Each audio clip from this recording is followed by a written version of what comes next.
പ്രവാസികളുടെ ഡീആക്ടിവേറ്റ് ആയ സിം എങ്ങനെ തിരിച്ചെടുക്കാം? ഇത് ഡീആക്ടിവേറ്റ് ആയി എത്ര ദിവസമായിട്ടുണ്ട് എന്നതിനെ ആശ്രയിച്ചിരിക്കും. 90 ദിവസം വരെ റീചാർജ് ചെയ്യാതിരുന്നാൽ സിം ആക്ടിവിറ്റീസ് താൽക്കാലികമായിട്ട് നിർത്തലാക്കും.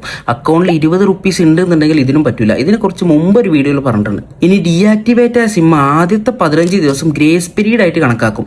ഈ സമയത്താണെന്നുണ്ടെങ്കിൽ വാലിഡിറ്റി പാക്ക് മാത്രം റീചാർജ് ചെയ്ത് സിം തിരിച്ചെടുക്കാം.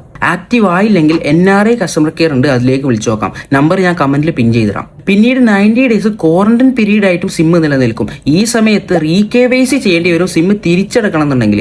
ഇതിന് വിദേശത്ത് നിന്ന് ചെയ്യാൻ പറ്റുന്ന വഴികൾ എന്ന് പറയുന്നത്, ഒന്ന്, നിങ്ങളുടെ രജിസ്റ്റേർഡ് ഇമെയിലിൽ നിന്നും സിം പ്രൊവൈഡർക്ക് ഒരു വീഡിയോ KYCക്ക് റിക്വസ്റ്റ് കൊടുക്കുക. പാസ്പോർട്ട്, വിസ, ആധാറിന്റെ കോപ്പി, അൾട്ടർനേറ്റീവ് നമ്പർ, ഇതൊക്കെ അതിൽ മെൻഷൻ ചെയ്യാം. പിന്നൊന്ന് ഒഫീഷ്യൽ സ്റ്റോർ വഴി ചെയ്യേണ്ടതാണ്. അതും സ്റ്റോർ മാനേജർ അലോ ചെയ്താലും മാത്രം. ഫുൾ ഡീറ്റെയിൽസ് ഈ വീഡിയോയിൽ പറഞ്ഞ് തീരാത്തതുകൊണ്ട് തന്നെ എന്താ പ്രൊസീജിയർ എന്നുള്ളത് ഞാൻ കമന്റിൽ പിൻ ചെയ്ത് വെക്കാം. സ്റ്റോർ മാനേജർ അടുത്ത് നിന്ന് കൺഫർമേഷൻ എടുത്ത് കഴിഞ്ഞതിന് ശേഷം മാത്രം ഇതിനിറങ്ങാം. ക്വാറന്റൈൻ പീരീഡ് അടക്കം 6 മാസം കഴിഞ്ഞാൽ സിം റീസൈക്കിൾ ചെയ്യും. ഇതിന് ശേഷം സിം തിരിച്ചെടുക്കൽ ബുദ്ധിമുട്ടായിരിക്കും. ഉപകാരപ്പെടുന്നവർക്ക് അയച്ചു കൊടുത്താളി.